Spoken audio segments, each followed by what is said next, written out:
Should you hold or sell the Travis Scott Jordan 1 Low Black Phantoms? That is exactly what we're going to be going over in today's video. These are actually pretty interesting because they are the second to last Travis Scott Jordan 1 Low to ever release, but I do have a pretty good idea of where these prices are going to end up. If you guys enjoyed the content, make sure to sub to the channel, make sure to throw a like on today's video, and make sure to hit those bell notifications so you never miss a video or a stream. On that note, let's get into it. So real quick, before we get into the hold or sell breakdown, I want to show off some quick success from my Discord group, SoFlo Supply. We absolutely smoked this Travis drop, guys, and some of our members were able to hit on 10 plus pairs. If we scroll through the success channel, we can see that we literally had so many hits on these things, and you guys know these are literally going for $800 profit a piece. So if you want this to be you and you're interested in joining the best sneaker and reselling community, SoFlo Supply, I'll be leaving a link to our website down in the description below. The retail price on these Black Phantoms is $150, and if we take a look at current resale, we can see that prices are sitting anywhere from the $850 to $1,000 range. The first thing I'd like to talk about is going to be the stock numbers on this shoe, and if you guys are following this release, it was rumored that these were the highest stock Travis Scott Jordan 1 Low to ever release. If you guys participated in the raffle on Travis Scott's site, you guys know that the stock and the amount of winners that were handed out for this raffle were extremely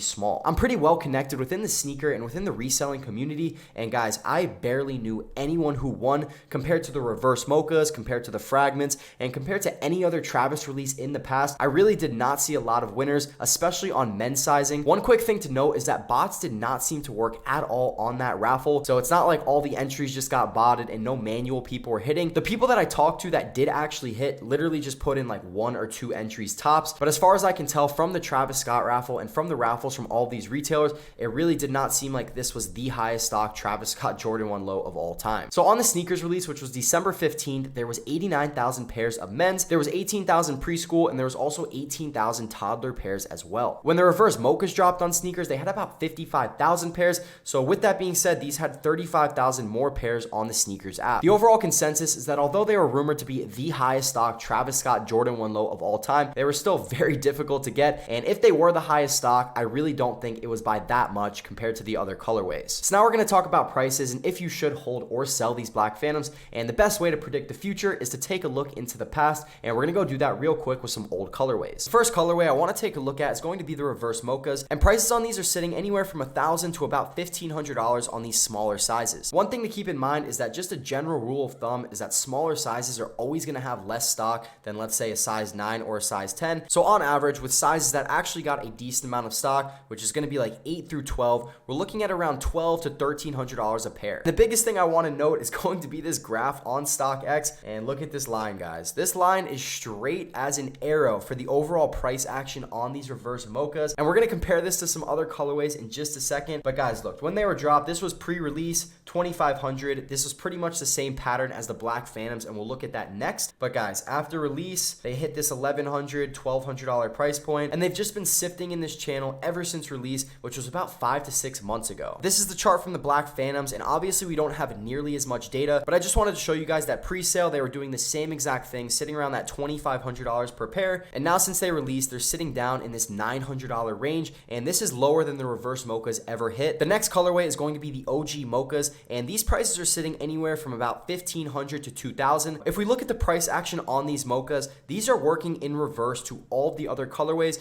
and the main reason is that because this is the first Jordan 1 Low Travis Scott to ever release, and if we take a look back in 2019 when they released, we can see these things were going for like $600 to $700 a pair, guys. This was before COVID, and this was before a lot of the Travis Scott hype hit, and just a ton of new sneakerheads and hype beasts came into the scene. So if we take a look at these things absolutely mooned, but this has not been the price pattern with any other colorway, and this is not what we're going to be seeing on the Black Phantoms, at least for a very long time. The last colorway we're going to be taking a look at is going to be the fragment Travis Scotts, and prices on these are sitting anywhere from $1,200 to about $1,800, with most sizes sitting close to around $1,500 a pair. And if we take a look at the price action on this chart, we can once again see that they were selling for around 2.5K pre-release, just like the other two colorways. And then we can see they dropped to around the $1,300 range. These were on a pretty steady rise all the way up until about April of this year. But if we take a look at what happened over the next 6 months, we could see that these things ended up right around this $1,300 price point that they were originally at when they first dropped. So on the majority of these Travis Scott Jordan 1 Low colorways, besides for the OG Mocha colorway, which was the first release, and this happens with the majority of first-time releases of shoes, the first colorway always ends up doing the best over time. But on all of the other colorways, we really have not seen any significant increase increases in price. We did see them a little bit on the fragments, but then we saw the prices come back down later in the year. One more point that I want to touch on, and this is just based on the overall emotions and just the overall stigma that I saw around the Black Phantoms when they were releasing. It seems like at first not a lot of people were feeling these Black Phantoms, but I actually think this is starting to change as people are starting to get them in hand, as more reviews are coming out about them. And as far as I can tell, it seems like these Black Phantoms are starting to grow on a lot of people, but obviously that is a completely subjective take, and it could be some people's favorites, it could be some people's worst, and anywhere else in between too. So with all of this being said, should you hold or should you sell your Black Phantoms if you are looking to maximize your profit in the best way possible? And my answer is going to be sell. The main reason I think you should sell these Black Phantoms if you are trying to maximize profit is solely based off of other colorways. It's based off of that stigma that I've seen around these Black Phantoms, and it's also based on a few other factors such as the economy not being in the best spot right now. And overall, guys, I think if you want to maximize your profits, your best bet is to sell them as soon as you get them in hand. I just want to say that in no way is any of this financial advice. This is solely my opinion just based off of experience and what I think is personally going to happen with this sneaker. I do also want to mention two things that are for the other side of the argument, the you should hold this sneaker argument, and those are going to be the colorway, and it's also going to be the fact that these are the second to last Travis Scott to ever release. So as far as the colorway goes, these are an all black colorway, and obviously they are extremely wearable. You can literally wear these with any outfit, and that's not necessarily the case on some of the other Travis colorways such as the fragments and maybe even the mochas and the reverse mochas as well. The second point is that there's only going to be one more Travis Scott Jordan 1 Low ever releasing, and that's going to be the olive colorway, and these are going to be dropping on March 25th, at least as of now. So one pretty important point that I think should factor into people's decisions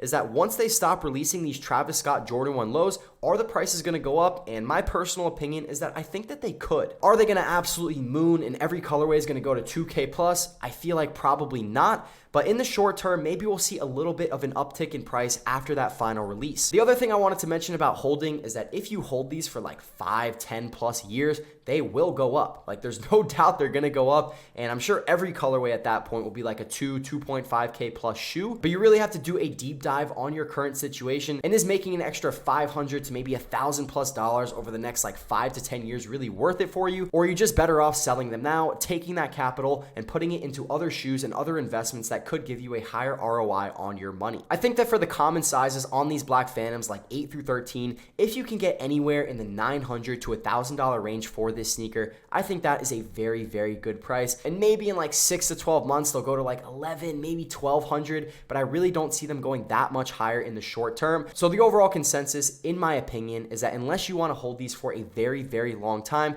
the best move is to sell now, take your profit in the $900 to $1,000 range, depending on which size you get, and invest those profits into other sneakers and other investments that are going to give you a higher return on your investment. Make sure to drop a like if you got value out of today's video, sub to the channel for more sneaker and reselling related content, drop a comment if you agree or disagree with anything I talked about in this video, and on that note, I'll catch you all on the next one.